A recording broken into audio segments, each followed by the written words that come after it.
Dear friends, ഇന്നത്തെ എൻ്റെ recipe ഒരു മാമ്പഴപ്പുട്ടാണ്. വളരെ ടേസ്റ്റിയാണ് മാമ്പഴപ്പുട്ട്. മിക്കവാറും എല്ലാവരും ഉണ്ടാക്കണത് തന്നെയായിരിക്കും. എന്നാലും ഒന്ന് കണ്ടു നോക്കൂ കേട്ടോ. അപ്പോൾ ഞാൻ 2 ടൈപ്പ് മാങ്ങയാണ് എടുത്തിരിക്കുന്നത്. ഒന്ന് നല്ല ജ്യൂസുള്ള മാങ്ങ, അത് പൾപ്പടിച്ച് വെച്ചിട്ടുണ്ട്, മിക്സിയിൽ തന്നെ പൾപ്പാക്കി വെച്ചിട്ടുണ്ട്. പിന്നെ ഒന്ന് നമുക്ക് ചെറിയ ചെറിയ പീസാക്കി വെച്ചിട്ടുണ്ട്. അപ്പോൾ 1 കപ്പ് അരിപ്പൊടി എടുത്തു, ഉപ്പ് ചേർത്തിട്ടുണ്ട്. പിന്നെ ചേർത്തണത് മാങ്ങയുടെ പൾപ്പാണ് കേട്ടോ. നമ്മൾ അടിച്ചു വെച്ച പൾപ്പുണ്ടല്ലോ, പൾപ്പ് ചേർത്താണ് പുട്ടുപൊടി കുഴയ്ക്കുന്നത്. അപ്പോൾ പുട്ടുപൊടി നന്നായി കുഴച്ചെടുക്കണം. മാങ്ങാ പൾപ്പിൽ തന്നെ കുഴയ്ക്കുമ്പോൾ ഒരു പ്രത്യേക ടേസ്റ്റ് വരും മാങ്ങയുടെ പുട്ടിന്.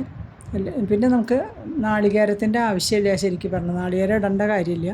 നാളികേരം അത്യാവശ്യമാണെന്ന് തോന്നുന്നവർക്ക് മാത്രം തേങ്ങ ചേർത്താൽ മതി. ഞാനിവിടെ തേങ്ങ ചേർക്കാതെയാണ് പുട്ടുണ്ടാക്കുന്നത്. അപ്പോൾ നമ്മുടെ പൊടിയൊക്കെ നന്നായി കുഴച്ച് വയ്ക്കുക. പിന്നെ അത് കഴിഞ്ഞിട്ട് അത് 5 മിനിറ്റ് ഒന്ന് സെറ്റാക്കാൻ വേണ്ടി വെക്കണം. അപ്പോൾ സ്വല്പം മാമ്പഴ ജ്യൂസ് അതിൻ്റെ പുറത്തൊഴിച്ചിട്ട് അടച്ച് ഒരു 5 മിനിറ്റ് അത് സെറ്റാക്കാൻ വേണ്ടി നമുക്ക് വെക്കാം. അപ്പോൾ മാമ്പഴപ്പഴുപ്പൊക്കെ സെറ്റാകാൻ വേണ്ടി 5 മിനിറ്റ് അടച്ചു വെച്ചതിന് ശേഷം വീണ്ടും നമുക്കൊന്നും കൂടി മിക്സ് ചെയ്ത് കഴിഞ്ഞിട്ട് പിന്നെ സാധാരണമാതിരി നമുക്ക് പുട്ട് ചുട്ടെടുക്കാവുന്നതേ ഉള്ളൂ. പുട്ട് നമുക്ക് സ്റ്റീം ചെയ്തിട്ട് കുക്കറിലോ എങ്ങനെയാണ് പുട്ടുകുറ്റിയിലോ എങ്ങനെ വേണമെങ്കിലും എന്ത് തരം പുട്ട് വേണമെങ്കിലും നമുക്ക് ഏത് ഷേപ്പിലും വേണമെങ്കിലും ഉണ്ടാക്കിയെടുക്കാം. അപ്പോൾ പൾപ്പൊക്കെ ഒഴിച്ച് 5 മിനിറ്റ് സെറ്റാക്കാൻ വെച്ചിട്ടുണ്ട്.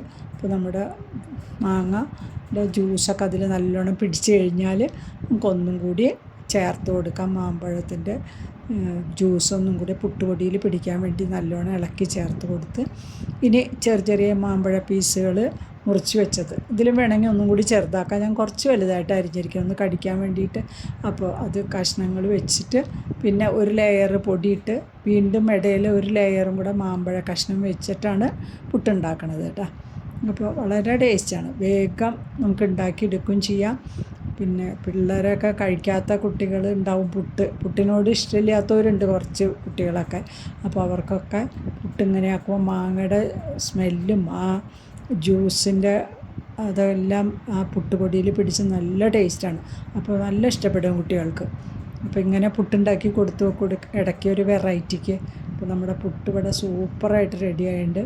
ഈ പുട്ട് കഴിച്ച് നോക്കൂ. വളരെ വേറെ ഒരു കറിയും വേണ്ട, ഒന്നും വേണ്ട. ഈ പുട്ട് മാത്രം ചൂടോടുകൂടി നമ്മൾ കഴിക്കുകയാണെങ്കിൽ ഉണ്ടല്ലോ ഈ പുട്ട് മാത്രം മതി. അപ്പോൾ വെറൈറ്റി പുട്ടാണ്, ട്രൈ ചെയ്ത് നോക്കൂ.